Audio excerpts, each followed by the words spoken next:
దేవుని నామ స్తోత్రం కలుగును గాక. ఈ దినాన్ని వర్తమానం నిజమైన స్నేహితుడు అనే మాట మనం ధ్యానం చేసుకుందాం.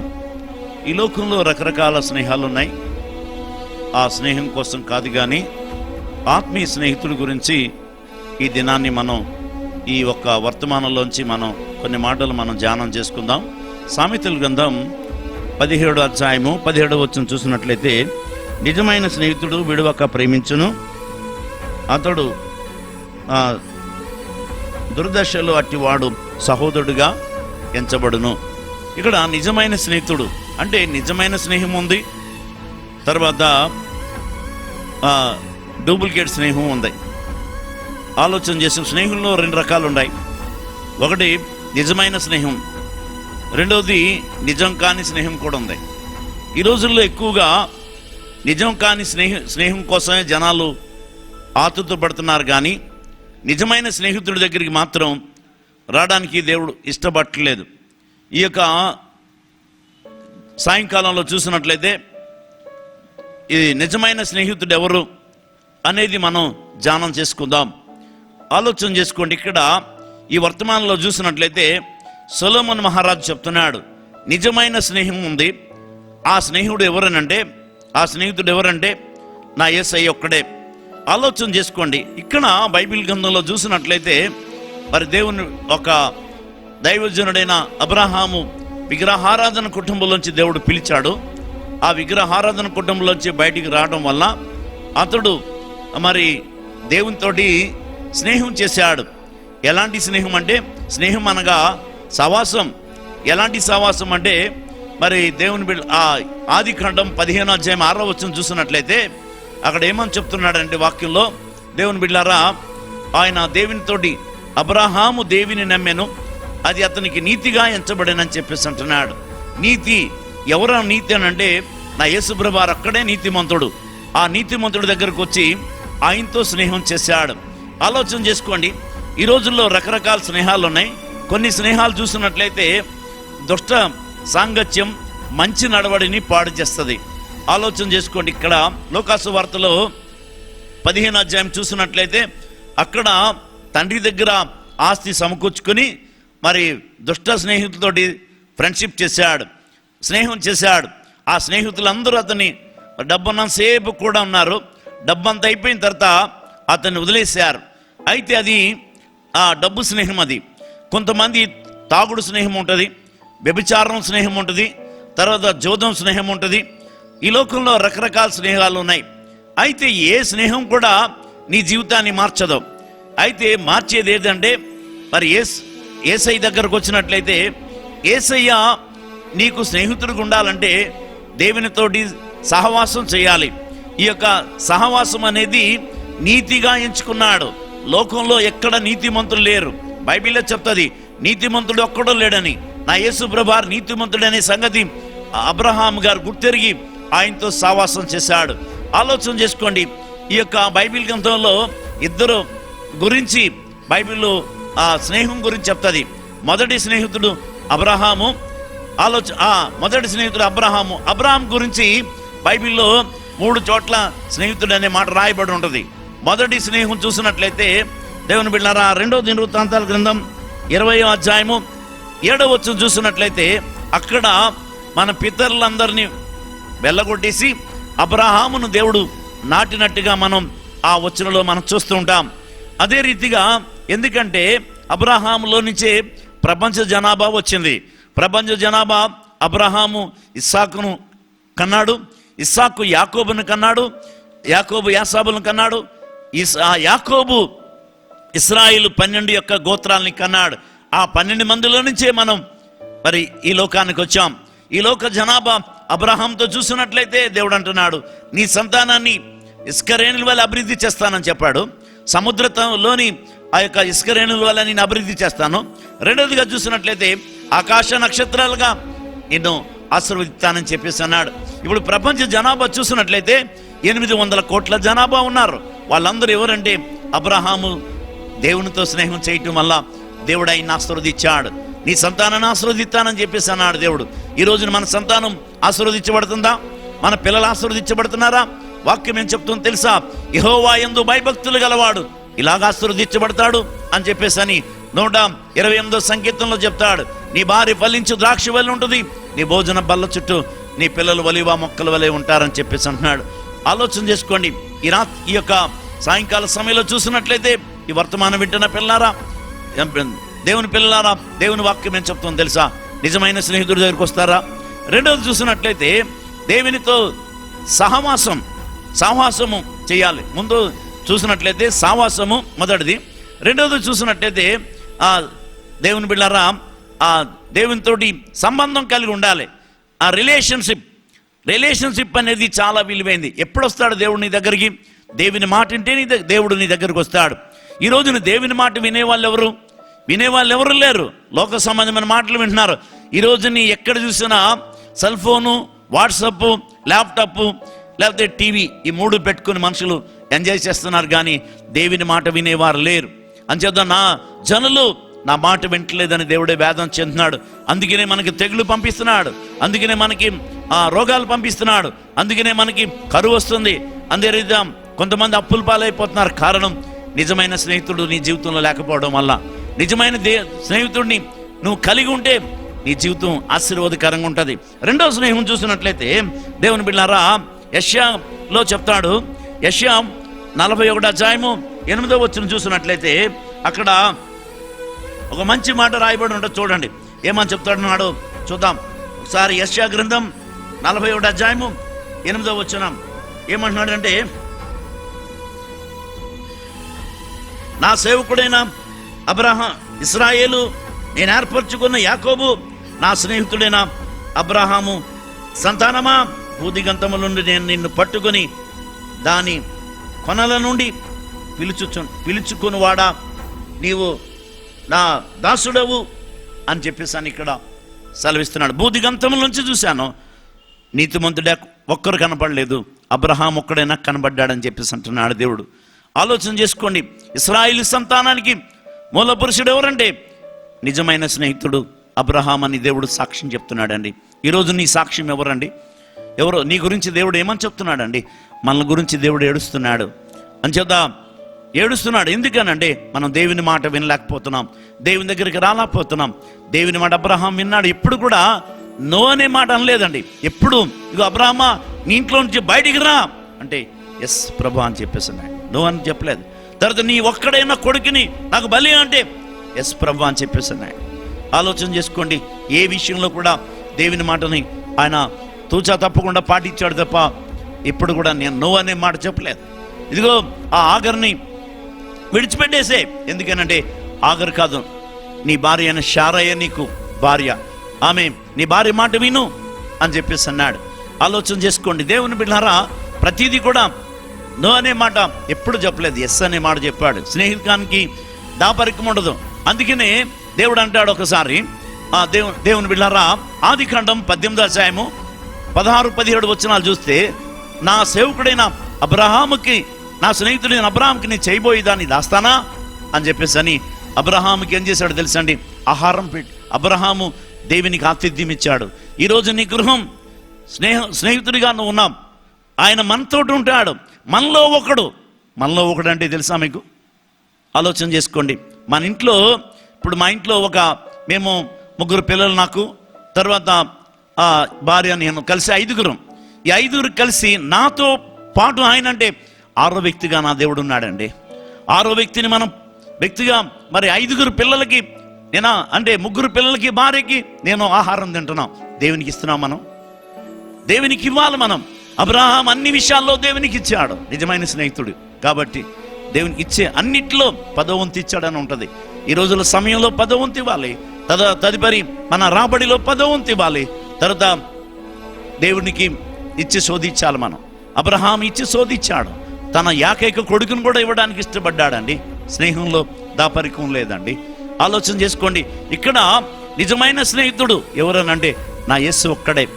ఆలోచన చేసుకోండి. ఇంకొక స్నేహితుడు కనిపిస్తాడు. యాకోబు గారు తన సొంత యేసుప్రభు వారికి సొంత తమ్ముడే కానీ ఆయన ఒక చక్కని మాట చెప్తాడు. ఏమని చెప్తాడో చూద్దాం, చూడండి ఒకసారి. యాకోబు పత్రిక భాగం 2వ అధ్యాయము 23వ వచనం చూసుకుందాం. యాకోబు పత్రిక భాగం 2వ అధ్యాయము 23వ వచనం ఏమంటున్నాడో తెలుసా? ఒక్కసారి చూద్దాం, చూడండి.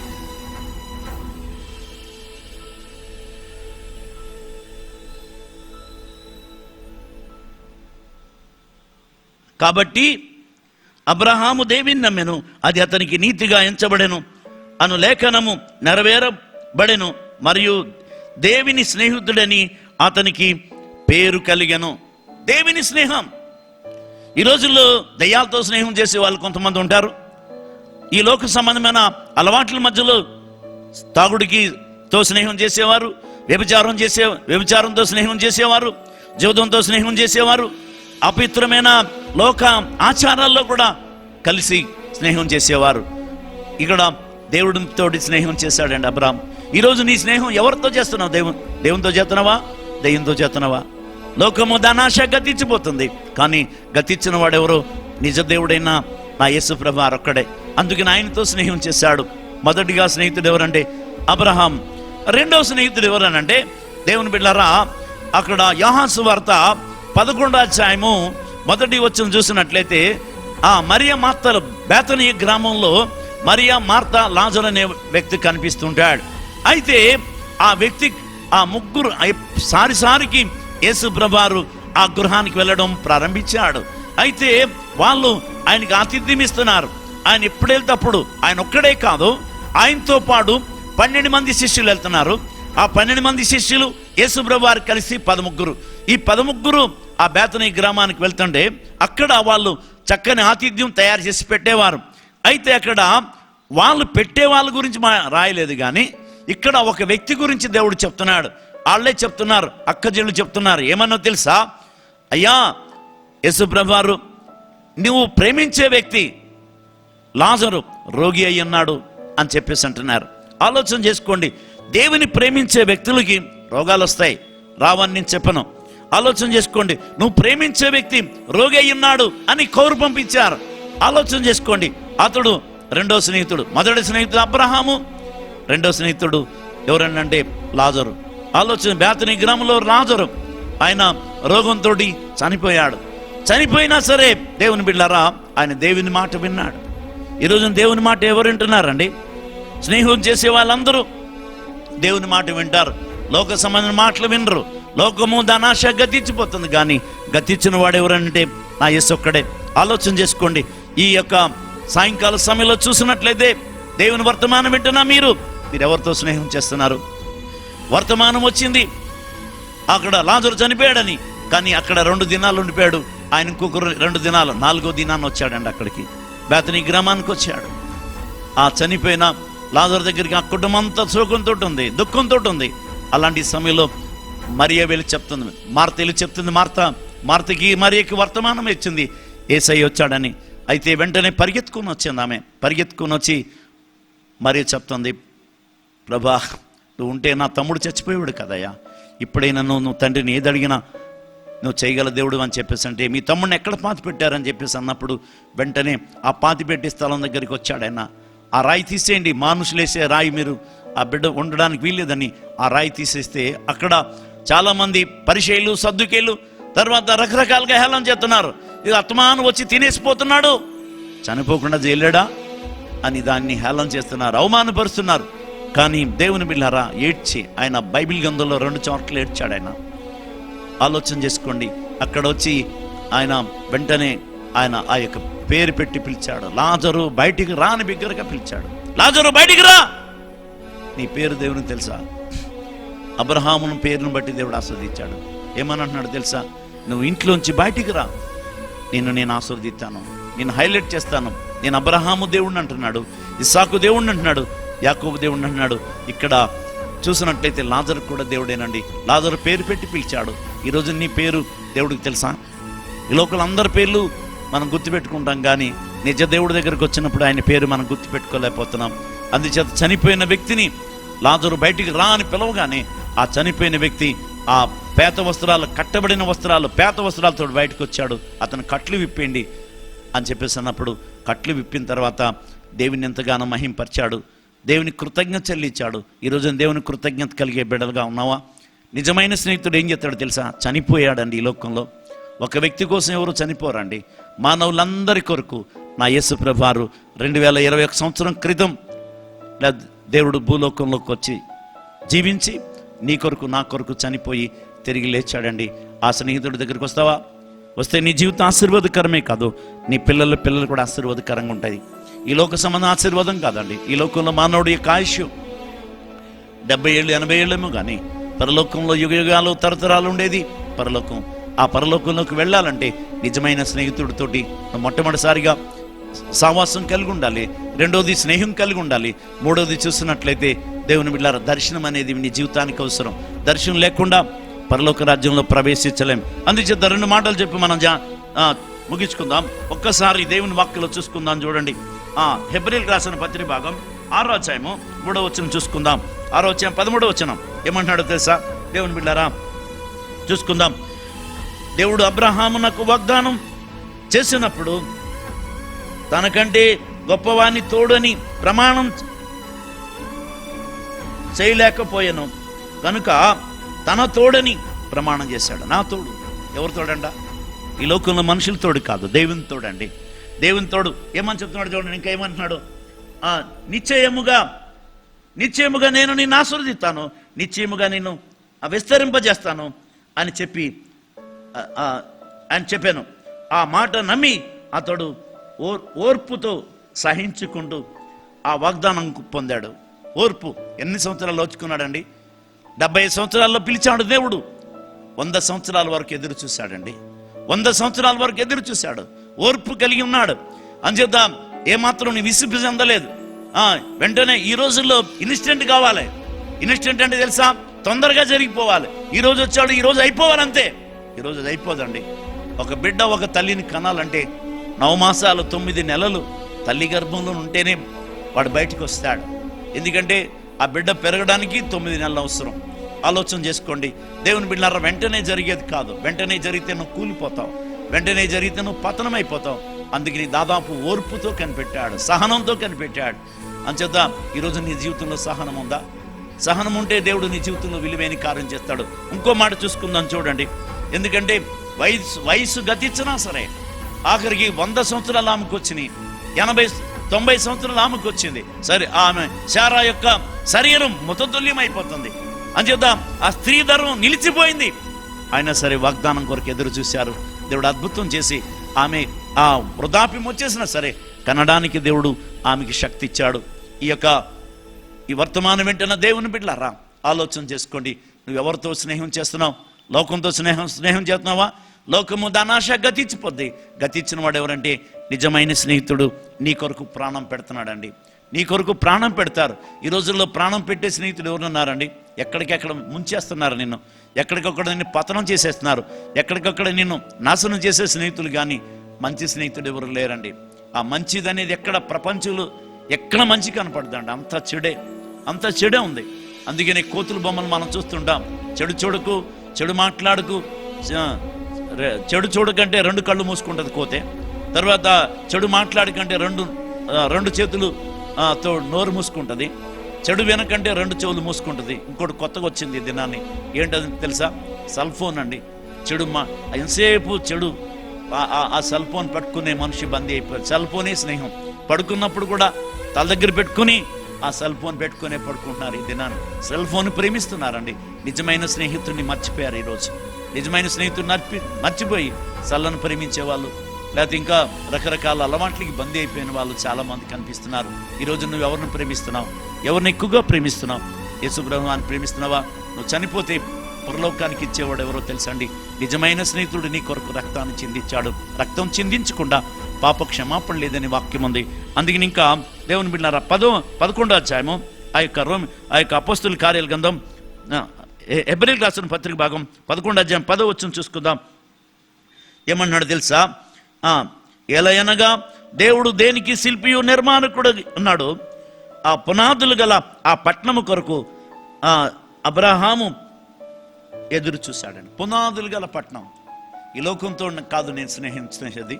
ఈ లోకంలో ఎన్ని సంవత్సరాలన్నా ఇల్లులు శిథిలమైపోతాయి, కానీ నాకు శిథిలం అయింది పరలోకం ఉంటుంది.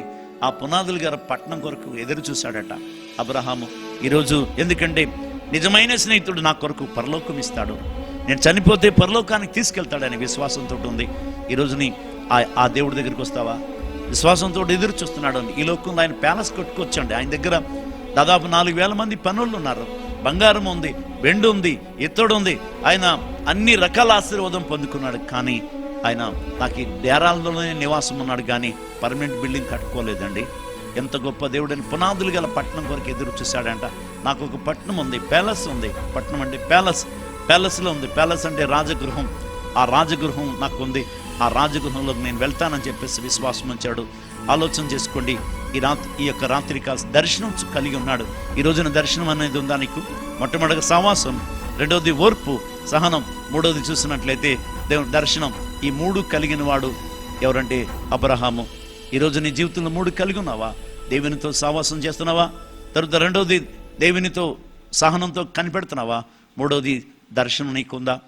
ఈ 3 నువ్వు కలిగి ఉంటే పరలోకంలో దేవుడు నీ జీవితాన్ని నీకు ఇవ్వడానికి ఇష్టపడుతున్నాడండి. ఎవరి కొరకండి పరలోకం అంటే పాత నిబంధనలు ఇశ్రాయేలు ప్రజలు 430 సంవత్సరాలు మరి కఠిన బానిసత్వం చేసి బానిసత్వంలో నగిపోయారు. వారందరూ ప్రయాణం చేశారు. ఐగుప్తు నుంచి కనాను ప్రయాణం చేశారు. కానీ దాదాపు 20 లక్షల మంది ప్రయాణం చేస్తే 2 చేరారు. ఆలోచన చేసుకోండి. ఈరోజు మనం పరమకానాన్ని బయలుదేరబోతున్నాం. పరమకానాన్ని వెళ్ళాలంటే నీ జీవితంలో 3 మెట్లు ఉండాలి. మొదటి మెట్టు ఏంటో తెలుసా? సావాసం ఉండాలి. రెండోది ఏంటో తెలుసా? సహనం ఉండాలి. మూడోది దర్శనం ఉండాలి. ఈ 3 నీ కలిగి ఉంటే పరలోక రాజ్యానికి వారసులవుతావు. లేదంటే ఆయన స్నేహంగా దేవుడు నిన్ను కోరుకుంటలేదండి. నిజమైన స్నేహితుడు కోరుకునే 3 కోరుకుంటున్నాడు. ఆ 3 నీ లోపల ఉన్నాయా? సావాసం ఉందా? రెండోది సహనం ఉందా? మూడోది దర్శనం ఉందా? దర్శనం లేకపోతే జనులు దర్శనం లేక వాళ్ళు నాశనం అయిపోతారని వాక్యమే చెప్తుంది. దర్శనం అనేది మనకు అవసరం. క్రైస్తవుడికి దర్శనం ఉండాలి. దర్శనం లేకపోతే పరలోక రాజ్యం ప్రవేశించడం. ఆలోచన చేసుకోండి. ఎంతకాలం లోకంలో పాపంలో కొట్టుమిట్లాడతావు? ఎంతకాలం లోకంతో స్నేహం చేస్తావు?